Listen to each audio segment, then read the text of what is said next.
Masan, kau ini sahaja apa yang tanggung melang, bon sekian baru mungkin yang apa.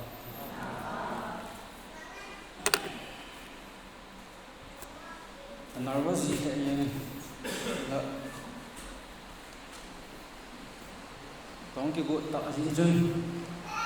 tupi mungkin tak, ini wajan lah tupi macam ni.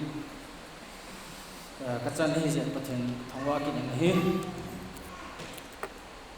hồ cái Bible thì gì trong cái là cần cái gì thôi cho nên những bạn này lắm cũng như cái bộ này đấy mình PNP trốn xe ski hồ hết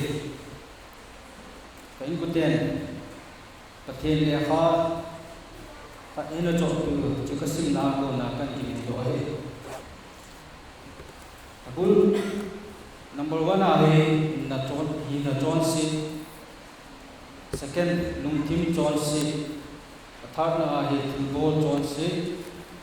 Ali chan na hari bol John si, anga chan na hari pat John si,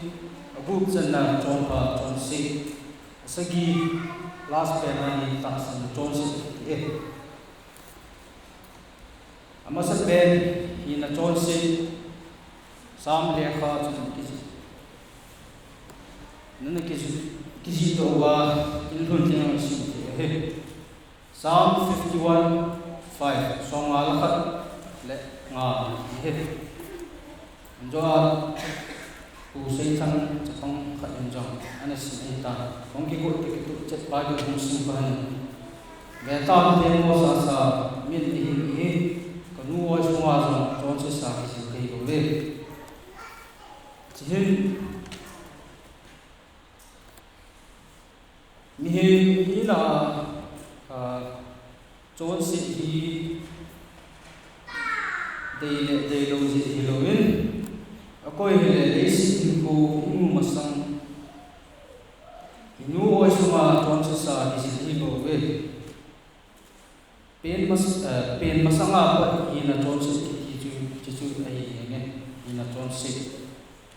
koi le isu ke be ni chan na long tim John se chi Proverbs 27:19 som ni segi som na ko chai mu ni he tui chung akivet le mi he mai amai ni phone no bangin mi he lung gilin jong mi him phong do e chihin se le pa et na lungil chin se mi hi na du cha na no na dei than na dei na ngai to na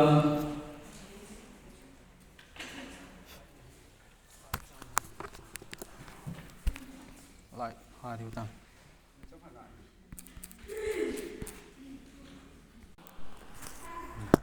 Ông thế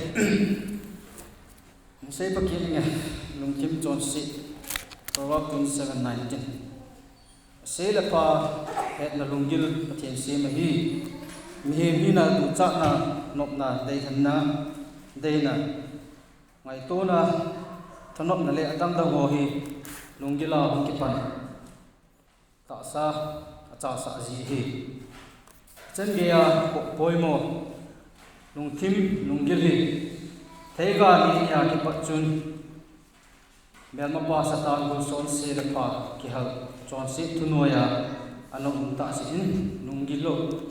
lung tim chon se hong hitai adam le bia ko na ti dan he atum chan na tilbol chon se chi Psalm 26:10 som ni lagu som Bible Psalm akut te nia se boarding dim set te akut je lam wa ne hu jeng kila te chuto ne thi mang tha lo jen ti he tilbol chon si ti hi hello wa bol ke loin pathein bol ding ati mi hemin abol je a pathein chon si atia atia umin chule chon se bol mo jong me e chiwang che he su ke na example jong koi he su ke he chon se che bol mo jong chule bowling ago di tho chijong he su ke min pathin tu be bang helowa mihemin bowling hi ti he cha ama hinda phat na le chan phat na manga na bolo chu pathin chon si ti ame tel bol chon si chu tan te ali chan na bolo chon si Jacob 4:17 Jacob li som segi je chon mi ko hele telpa bol ji hena bolo chu chon se hi je akoi te han ne han nga go lang han wa noi li se tumpia mi hen kit ko akoi hele pathelin bowling ati ho sama bowling ati ho bol thanom zo bowling ati ho bolo ho chu koi kati poi ke kahi a nang ho ni wa koi tale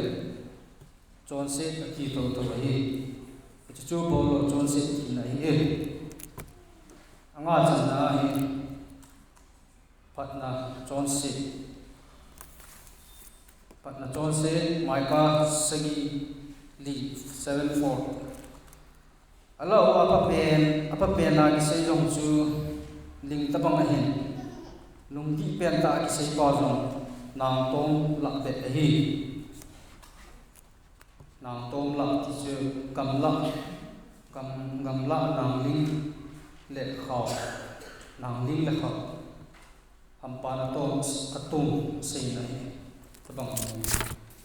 mi hem pat na hem pathen to ki ba na ka hin la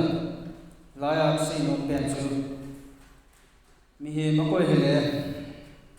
tagaw ni khat chun tagaw ni chu mu na le non sei pat na dim jing ama bo bol thai da na ki ki sei jing apa pe na ki sei ho lung di pen ta sei jing ho pathen phat na kun hilowa pin pi phat na wa ma chu ema pa ki sa na ahum po de kilet sa na in zui si he chu phat na chon se ki ti hi ai no na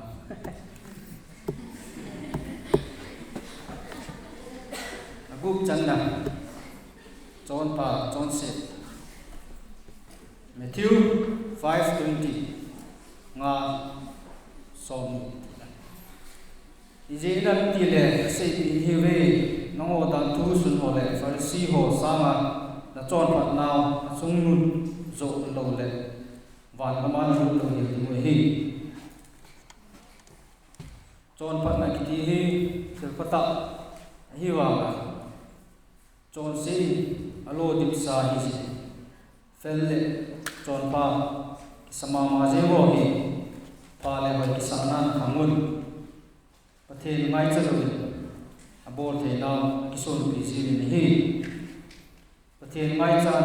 aki gel ji to ve mi hum chon pa se a hi le chon pa ki sa le ki le sa na a hin ni ji pathen ni ram chon pa sa lo ve chon si ati ji ji chu chon pa chon si achai ta san chon si Ephesians 4:5 li nga pakai khat ta san khat baptize chan khat ahi Bible in ta san ti hi poi mo ma ta san na be no pathian to mi hen ki ka ma ki bo the lo hi pakai ka ta san ka baptize san ka nei nei le chon sit na la za ko na te la cho ho na ta san lo a hlem in ko ni jin hi le ta san na nei lo chon sit nei ki he ki chu he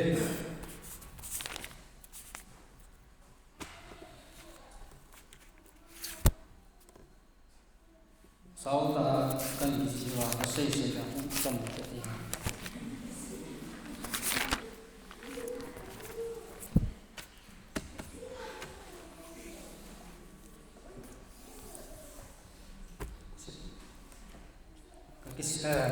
bung ki bo na zo se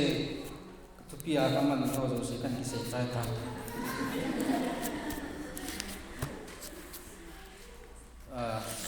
baum he ji ni tu pi ni le chana ka chan ni lam ka ho chung lam ki pa he ji ni hi ta le to chi do ma sang